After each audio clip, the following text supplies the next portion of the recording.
Now, I believe that we have some questions from the brother's mic on the left-hand side. Go ahead. Hello, Dr. Zakir Naik.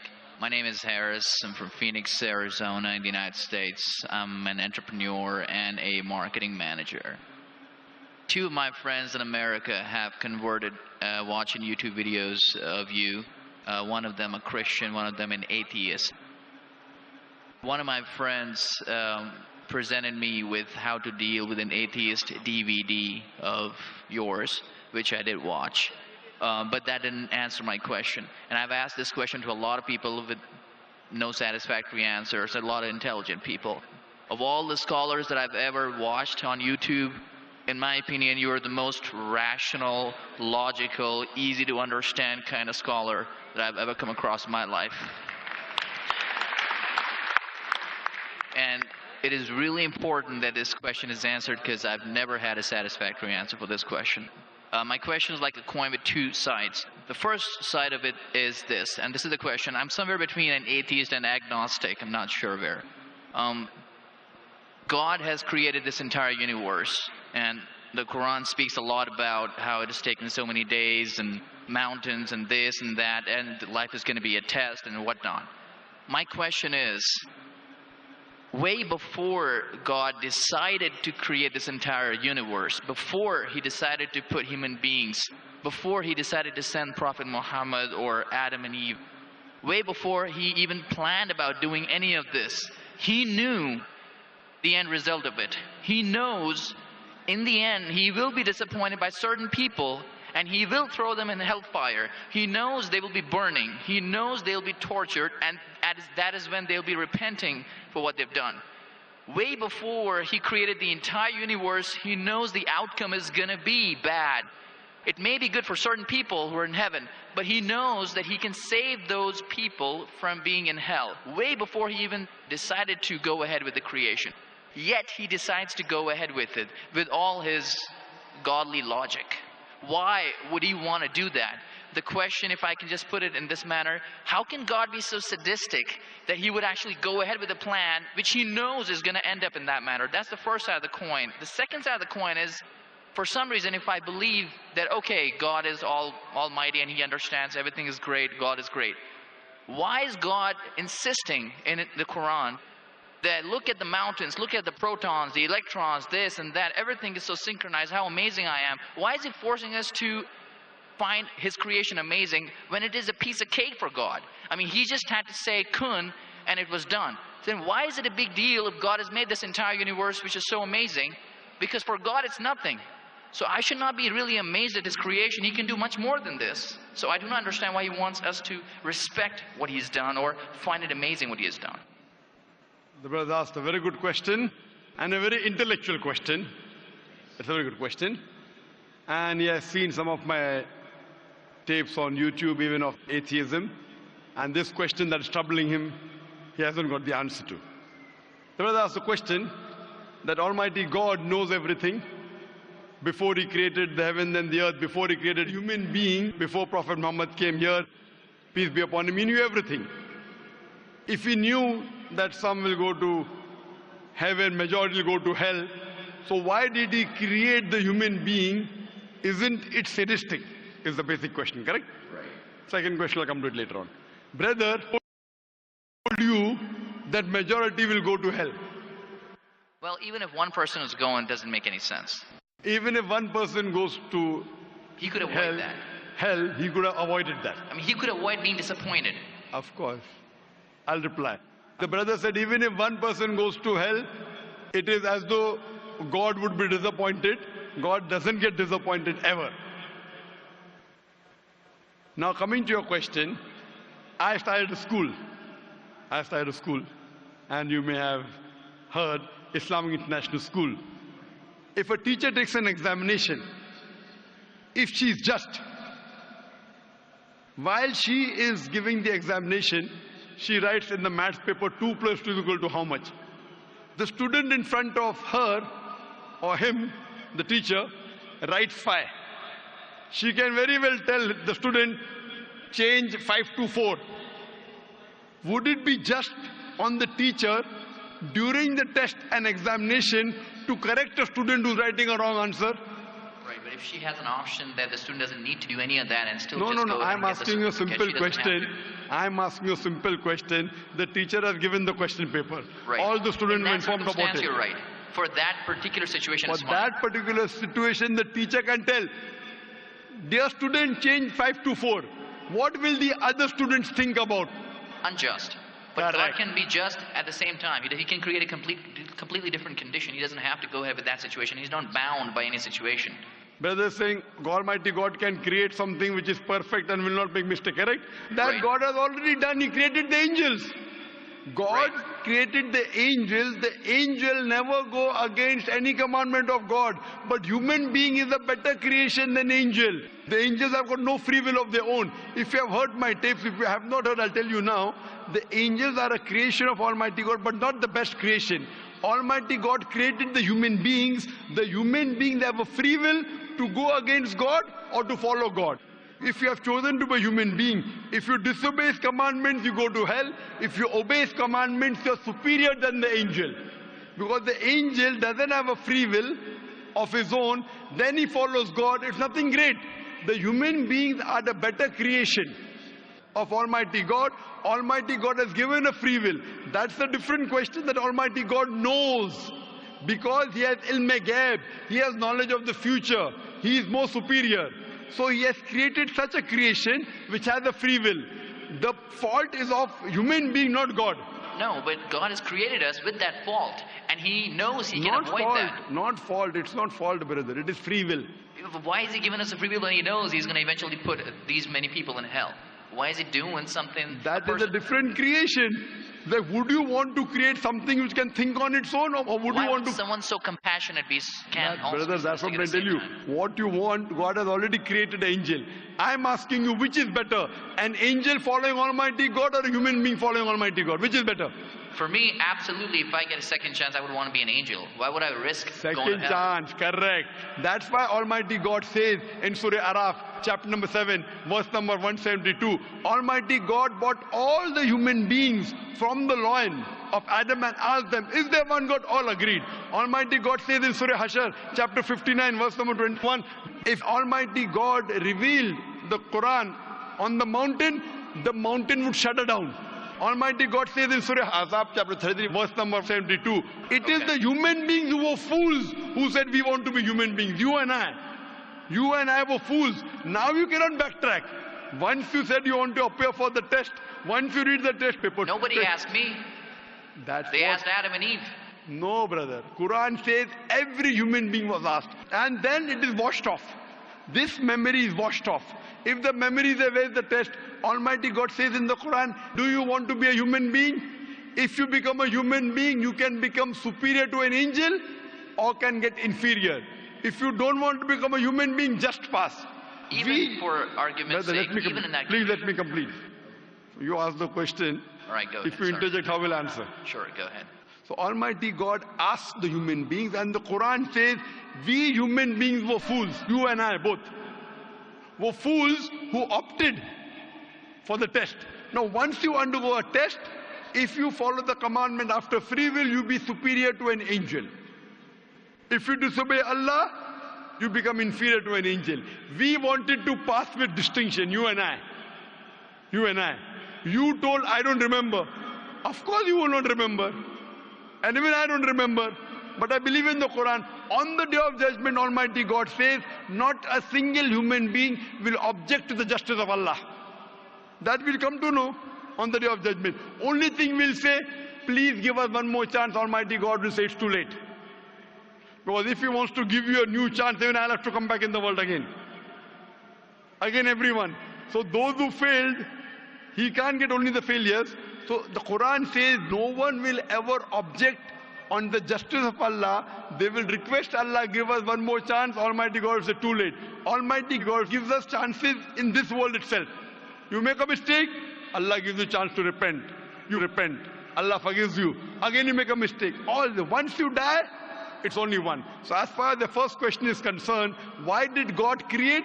Because it's a better creation. Any logical person, including you, has to agree that a person who has the free will is a better creation than a person who has no free will. Only your question you don't remember is perfectly right. when you die, when you're resurrected, that time you and I will meet. Then you will say, I remember. Even I don't remember now. But I have faith in the Quran that Quran cannot be wrong, because scientifically, if you heard my lecture, 80% of the Quran is 100% matching with science. 20% is ambiguous, neither right, neither wrong. So my logic says when 80% is 100% correct and not even 0.1% of the 20% is wrong, so my logic says even this 20% would be right. I'm a scientific person, I'm a logical person. So I believe in the statement of the Quran that we chose. If you wouldn't have chosen, you could have questioned God. Why did you make me a human being? Then God would have been at fault. But God says in the Quran, He asked. The mountains were afraid. Everything else was afraid. We human beings opted for this. But do you remember being asked? I don't remember being asked. Brother, if you heard my answer, even I don't remember. But if you remember, where is the test? Imagine if a teacher teaches you something. Teacher teaches you something. Teacher gives you the book. The teacher has to take away the book for the test. If the teacher says, okay, take the book and answer, where is the test? Okay, but why? After the examination is over, you can go home and check or not. But even before the exam began, God knows the end Brother, result. listen to me. After the examination is over, can you go and check home or not in the textbook? Absolutely. But during the examination, can you check? No. So now the examination is going on, brother. Once it's over, you can check. If you tell teacher, I want to see the textbook, I don't remember. No. During the examination, you cannot refer to the textbook. It will be called cheating. Correct? So once the examination is over, if you don't remember, you tell God, what is this illogical? But Quran says not a single human being will object to the justice. Let the test go over. So today, I being a scientific person, I being a logical person, based on my knowledge of science, based on my logic, when I read the other scriptures and when I read the Quran, I find Quran is the only book, only religious scripture on the face of the earth which passes this test. So therefore I, being a scientific person, being a logical person, agree, okay, fine. This statement of the Quran also has to be right. I don't remember, that's the test. If I remember, where is the test? So that answers the first part of the question. First part, that saying that God was sadist. God is not sadist. For example, I start a medical college. I want the school students to go to medical. How many students who go to school enter the medical college? Just roughly, can you guess? Few. Surely less than 5%. Less than maybe 1%. So why did you make a college where only 1% can enter? Fine. It is for selected few. So same way God made heaven, Jannah, Jannat-e-Firdaus. Everyone cannot go to Jannat-e-Firdaus. Why not? Sorry? Why not? Why can't everyone go to medical college? Because it's human capacity. If humans were capable of being able to put everyone in medical college, they would. That's the way we are made. The same way, everyone cannot become a doctor. Only those who have the capacity. Same way, everyone cannot go to Jannat-e-Firdaus, the high levels of paradise. We have to strive. God has given you capacity. If you don't follow His guidance, you cannot. If you follow His guidance, to go to Jannah is very easy. If you are intelligent, it's very easy. If you are intelligent and if you are truthful to yourself. But if you are not truthful to yourself, even a non-intelligent man can go to Jannah. Only thing, you should be truthful. God has given you different options how to follow Him. Some people think they are smart. I tell them they're extra smart. If they were smart, they would see it is crystal clear, in black and white, that this is the word of God. You have to follow it. That's the reason Francis Bacon said, little knowledge of science makes you an atheist. In-depth knowledge of science makes you a believer in God. So I wouldn't say God is sadist. I said we were fools who opted to undergo the test. Not God. God gave you an option. What do you want to be? We chose. So we are responsible, not God. God is not a sadist. We are fools. That's what the Quran says. On the day of judgment, you will come to know, inshallah, you and I both. Inshallah, if I go to Jannah, inshallah, I'll pray to God, I'll thank God I was a good person, I choose to be a human being. If you pass that, if you fail, then we will curse our own self. Hope that answers the question. The second part? Sorry, what was the second part? That even if I believe how almighty he is, how knowledgeable he is, why is he so bent on convincing us, look at the mountains, look at the electrons, look at the That's right. protons? The second part of the question was that why does Almighty God give references of the mountain that He's created this? For Him it is peanuts. So why is He talking? You know why is He saying? He's saying these peanut things, mountain, they would shudder. You human being who are superior, why don't you understand? Quran says in Surah Hashar chapter 59 verse number 21, had the Quran been revealed on the mountain would have fallen down to utter ruin. But to us human beings it makes no difference. He's giving these examples to show that these things which are so powerful, the mountains etc. which He has created, would have submitted their will. Why don't you human beings do? He's trying to give an example that we are fools. He's not trying to praise Himself. And whenever He asks us to praise Him, or when He says, we say Allahu Akbar, God is the greatest. Do you think it will change Allah? No. Whether you say 1,000 times Allahu Akbar or 1,000,000 times, He cannot become greater. He's already the greatest. The reason we say these things is because it is our human mentality, our human nature, that we follow the people who are famous, we follow the people who we praise. For example, your mother has a heart attack. There is an unknown person on the street who gives you the treatment. And you heard that the best heart specialist in the world is Dr. X. Now, will you follow Dr. X's advice or the person on the street who you don't know? Dr. X. Why? Because Dr. X is famous. People know him. He's the best in the world. So the reason in our salah, in our life, we say Allahu Akbar, Allah is the greatest, Allah is the most wise, Allah is the most intelligent. Why? If we say that, it doesn't benefit Allah. It benefits us. That if we praise Him, we follow Him. If we follow, we go to Jannah. To Allah, it makes no difference. Therefore, Allah says, will you not then believe? Will you not then understand? That means the Quran is revealed to the people for understanding. So He's giving this example not to make Himself great. He's already the greatest. Whether you say 1,000,000 times Allah is the greatest, it will not make a difference to Allah. He's telling it to you. Allah says in the Quran, Allah does not require you, you require Him. So when we praise Him, it is human psychology that the person you praise, person you talk great about, you tend to follow His advice. By following His advice, it will benefit you, it will not benefit Him. He is already the greatest. He is already the merciful. So these are rules and regulations laid down. He is our creator. He knows our mindset. So the reason He speaks about this, then, such a best, like you are a student of science, correct? I am also a student of science. The moment I come to know, Allah mentioned these scientific facts which we came to know today, 50 years back, it increases my faith in Allah. Allah says in Surah Fussilat chapter 41 verse 53, Sanuri mayatina fil afaqi wa fi anfusihim hatta yatabayyana annahu al-haq. Soon we shall show them our signs in the furthest regions of the horizons and into their soul until it is clear to them that this is the truth. So Allah is giving these examples so that it benefits us. For Him, it makes no difference. It is benefiting us, so He is giving us a chance to follow Him so that we can go to heaven. Hope that answers the question, brother.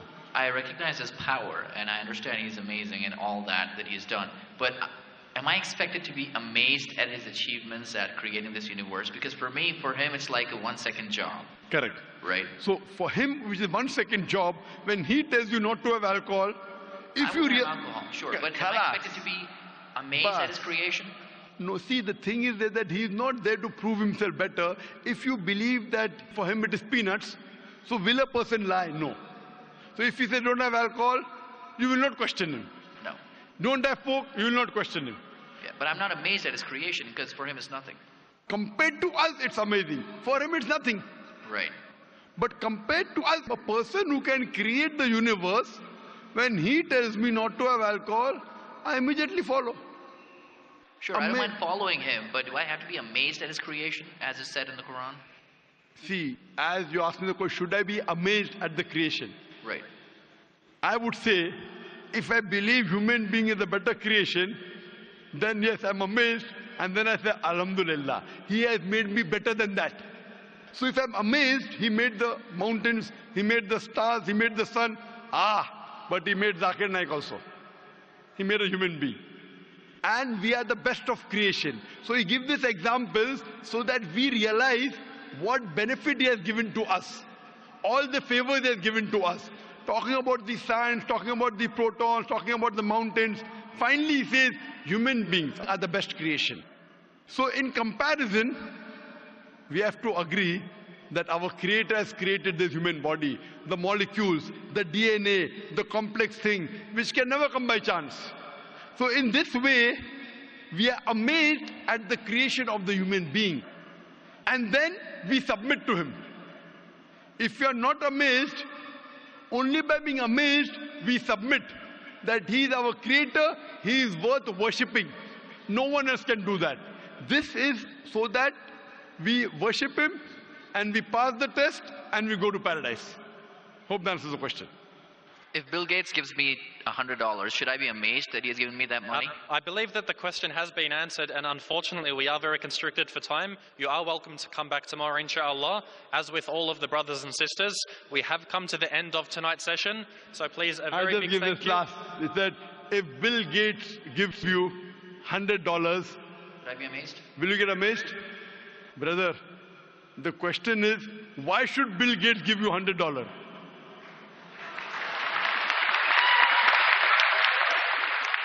If you tell me a Tom, Dick and Harry gives you $100, nothing to be amazed. Bill Gates gave me $100. It's something that he gave you. Why did he give you? Why not somebody else? Why? The question is, why did he give you is the question. Okay. If some Tom, Dick and Harry gives you, if a man on the street gave you $100, Bill Gates. Got it. You got it, no? Answer. Got it. I got that. So now you're convinced, huh? Yes, absolutely. That is the answer. So inshallah, I hope that we'll come closer to Islam. So I should not be amazed at the fact that he's given me the money. I should be amazed it's him who's giving the money. Alhamdulillah. Got it. So it was worth the time extending. Alhamdulillah.